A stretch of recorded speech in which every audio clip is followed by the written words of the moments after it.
अस्सलाम वालेकुम वरहमतुल्लाहि वबरकातुहू। मोहतरम नाज़रीन किराम, आज की इस वीडियो में हम आपके लिए लेकर आए हैं दोनों जहां के मालिक व मुख्तार हज़रत मोहम्मद मुस्तफ़ा सल्लल्लाहु अलैहि वसल्लम और अबू लहब के बेटे को उनकी बद्दुआ का वाक़िया। जी हाँ नाज़रीन मोहतरम, अबू लहब के बेटे को जब हुज़ूर नबी करीम सल्लल्लाहु अलैहि वसल्लम ने बद्दुआ दी, क्या बद्दुआ दी और उसके बाद उसका क्या अंजाम हुआ, ये सब जानेंगे इस वीडियो में। तो मेरी आपसे मौदमाना गुजारिश है कि इस वाक़े को मुकम्मल तरीके से समझने के लिए इस वीडियो को एंड तक ज़रूर देखें, और अगर अभी तक आपने हमारे चैनल को सब्सक्राइब नहीं किया है तो उसे भी सब्सक्राइब कर दीजिए और पास में दिए गए बेल आइकन पर भी क्लिक कर दीजिए ताकि हमारे वीडियो की नोटिफिकेशन आप सब तक पहुँचती रहे। मोहतरम नाज़रीन किराम, अबू लहब जो कि ऐसे दुनियादारी के तौर पर तो हुज़ूर नबी करीम सल्लल्लाहु अलैहि वसल्लम का चचा लगता था। अबू लहब हुजूर नबी करीम सल्लल्लाहु अलैहि वसल्लम का चचा होने के बावजूद आप सल्लल्लाहु ताला अलैहि वसल्लम के साथ इतनी दुश्मनी का मुजाहिरा करता था कि बाकी सब मुखालिफीन उसके मुकाबले में कुछ भी नहीं थे। यही नहीं दोस्तों, उसकी बीवी भी अपनी बदबख्ती में तमाम हदें फलांग जाती थी। जब सूरह लहब नाजिल हुई तो अबू लहब ने अपने बेटे उतब से कहा कि अगर तूने मोहम्मद सल्लल्लाहु अलैहि वसल्लम की बेटी को तलाक ना दी तो मेरा तेरा कोई वास्ता नहीं। उतबा ने आप सल्लल्लाहु अलैहि वसल्लम की साहबजादी हज़रत रुक़ैया रज़ी अल्लाह ताला अन्हा से शादी कर ली थी, मगर अभी रुखसती नहीं हुई थी। चुनांचे उतबा ने हज़रत रुक़ैया रज़ी अल्लाह ताला अन्हु को जुदा कर दिया। उतबा के भाई का नाम उतैबा था। उसकी शादी आप नबी करीम सल्लल्लाहु अलैहि वसल्लम की दूसरी बेटी हज़रत उम्मे कुलसूम रज़ी अल्लाह ताला अन्हा से हुई थी और उसका इरादा मुल्क शाम जाने का था। जाने से पहले उतैबा ने कहा, मैं पहले मोहम्मद सल्लल्लाहु अलैहि वसल्लम के पास जाऊंगा और उनको अपने रब के मामले में सताऊंगा। फिर ये जो कि उतैबा नाम का शख्स था, ये आप सल्लल्लाहु अलैहि वसल्लम के पास आया और गुस्ताखियाँ करने लगा। उतैबा कहने लगा, ए मोहम्मद सल्लल्लाहु अलैहि वसल्लम, वो गुरूब होने वाले सितारे के साथ कुफ्र करने वालों में से है और उस फरिश्ते के साथ भी जो करीब ना आया।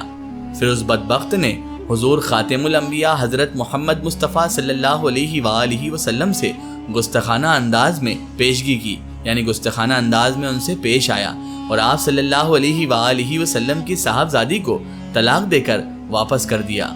उस वक्त हुजूर नबी करीम सल्लल्लाहु अलैहि वसल्लम ने उसके हक़ में बद्दुआ फरमाई कि अल्लाह तबारक व ताला इस पर अपने कुत्तों में से एक कुत्ता मुसल्लत कर दे। उस वक्त हज़रत अबू तालिब भी वहाँ पर मौजूद थे। वो हज़रत उम्मे कुलसूम रज़ी अल्लाह ताला अन्हा के लिए बहुत गमगीन और रंजीदा हुए। उन्होंने उतैबा से कहा, भतीजे तुम इस बद्दुआ से बच नहीं सकते। उतैबा वहाँ से वापस अपने बाप अबू लहब के पास पहुँचा और उसको सारा हाल सुनाया। इसके बाद ये दोनों बाप बेटे एक जमात के साथ मुल्क शाम को रवाना हो गए। रास्ते में ये लोग एक जगह ठहरे। वहाँ करीब एक राहिब की इबादत गाह थी। राहिब उनके पास आया और कहने लगा, इस इलाके में जंगली दरिंदे रहते हैं। ये सुनकर अबू लहब के दिल में खटक हो गई, उसे खुटका हो गया और उसने अपने साथियों से कहा कि तुम लोगों को मेरी एक नसीहत है, तुम लोगों को मेरी हैसियत और अपने ऊपर मेरा हक मालूम है। उन्होंने कहा, बेशक।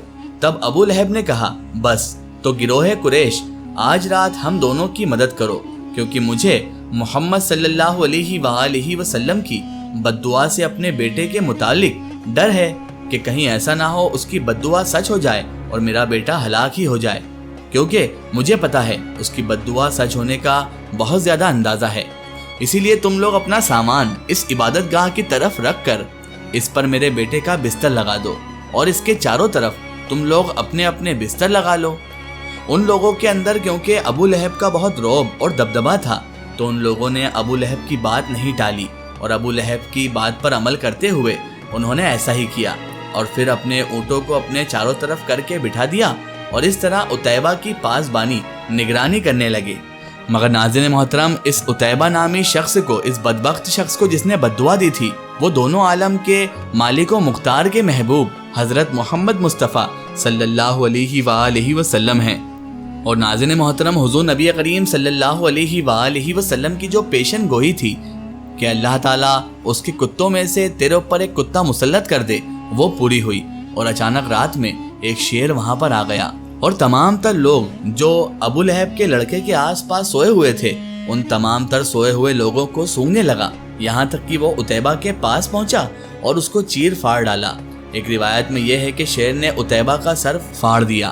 ایک روایت میں یوں ہے کہ شیر نے عتیبہ کے پاس پہنچ کر اپنی دم اٹھائی اور اس پر چھلانگ لگا کر پوری طاقت سے عتیبہ کو بھنبوڑ ڈالا۔ عتیبہ نے اپنی آخری سانس لیتے ہوئے کہا، کیا میں نے تم سے نہیں کہا تھا کہ محمد صلی اللہ علیہ وآلہ وسلم اپنے لہجے میں تمام انسانوں سے زیادہ سچے ہیں؟ اتنا کہہ کر وہ بدبخت مر گیا۔ ابو لہب کا برا حال تھا اور وہ کہے جا رہا تھا، میں جانتا تھا میرا بیٹا محمد صلی اللہ علیہ وآلہ وسلم کی بد دعا سے کبھی نہیں بچ سکے گا۔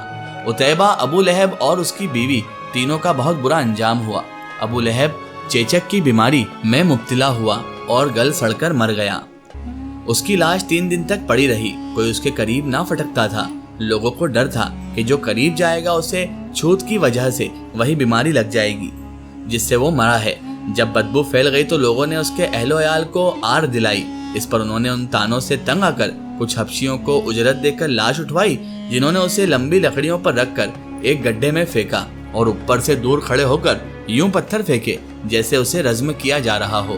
اس کی بیوی جو ام جمیل کے نام سے معروف تھی، ابو سفیان کی بہن تھی، اس کا نام عروہ بنت حرب تھا، وہ بھی ایڑیاں رگڑ رگڑ کر مری اور اللہ تعالیٰ نے ارشاد فرمایا، اس کی گردن میں منز کی رسی ڈال کر اسے جہنم میں پھینکا گیا ہے۔ وہ اپنے قیمتی ہار پر فخر کیا کرتی تھی اور ڈینگے مارتی تھی کہ میں یہ قیمتی ہار بیچ کر محمد صلی اللہ علیہ وآلہ وسلم کی مخالفت میں لگا دوں گی۔ اللہ تعالیٰ نے اس کی گردن میں وہ توق ڈالا جس سے شیطان بھی پناہ مانگتا ہوگا۔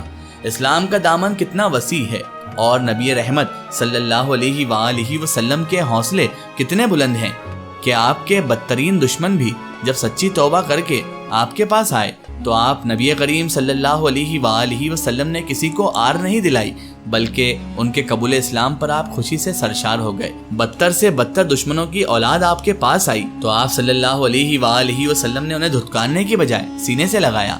ابو لہب کے بیٹے عتبہ نے حالت کفر میں اپنے باپ کے زیر اثر آپ نبی کریم صلی اللہ علیہ وآلہ وسلم کی بیٹی کو طلاق دے دی تھی، تاہم اس کی کوئی گستاخی تاریخ میں مذکور نہیں، جس طرح اس کے بدبخت بھائی کی ہرزہ رسائی اوپر منقول ہے۔ لیکن فتح مکہ کے موقع پر آپ صلی اللہ علیہ وآلہ وسلم کے چچا جان حضرت عباس رضی اللہ تعالیٰ عنہ اسے اور اس کے بھائی کو لے کر آپ صلی اللہ علیہ وآلہ وسلم کی خدمت میں حاضر ہوئے۔ ان دونوں نے قبول اسلام کی خواہش ظاہر کی تو آپ صلی اللہ علیہ وآلہ وسلم بہت خوش ہوئے اور اپنے چچا حضرت عباس رضی اللہ تعالیٰ عنہ کو بھی مبارکباد پیش کی، جنہوں نے اپنے بھتیجوں کو کفر کی ضلالت سے نکال کر اسلام کی روشنی میں لا کھڑا کیا تھا۔ ناظرین محترم، یہاں پر واضح رہے کہ ابو لہب کی بیٹی درہ بنت ابی لہب فتح مکہ سے بھی پہلے ہجرت کر کے مکہ سے مدینہ پہنچی اور اسلام قبول کر لیا۔ آپ صلی اللہ علیہ وآلہ وسلم نے اس کی بہت تعظیم اور توقیر کی اور اسے اپنے گھر میں مہمان بھی رکھا۔ یہ ابو لہب کی بیٹی تھی، مگر آپ صلی اللہ تعالیٰ علیہ وآلہ وسلم فرما رہے تھے، میری بہن آئی ہے، میری بہن کو خوش آمدید مرحبا۔ کفر اسلام کی کشمکش میں یہ واقعات بڑے ایمان افروز ہیں اور اہل ایمان کے لیے ان میں بہترین نصیحتیں ہیں۔ واللہ اعلم بالصواب۔ اللہ تبارک و تعالیٰ سے دعا ہے کہ اللہ تعالیٰ ہمیں بھی ایمان پر ثابت قدم رہنے کی توفیق عطا فرمائے اور پرچم اسلام کو بلند و بالا فرمائے، آمین ثم آمین۔ ناظرین، آپ کو یہ ویڈیو کیسی لگی کمنٹ سیکشن میں ضرور بتائیں اور ہمارے چینل کو سبسکرائب کرنا نہ بھولیں۔ اس ویڈیو کو زیادہ سے زیادہ شیئر کریں اور اسے تمام تر انسانوں تک ضرور پہنچائیں۔ پھر حاضر ہوتے ہیں آپ کے لیے نئی اور بہترین ویڈیو کے ساتھ، تب تک کے لیے خدا حافظ، السلام علیکم۔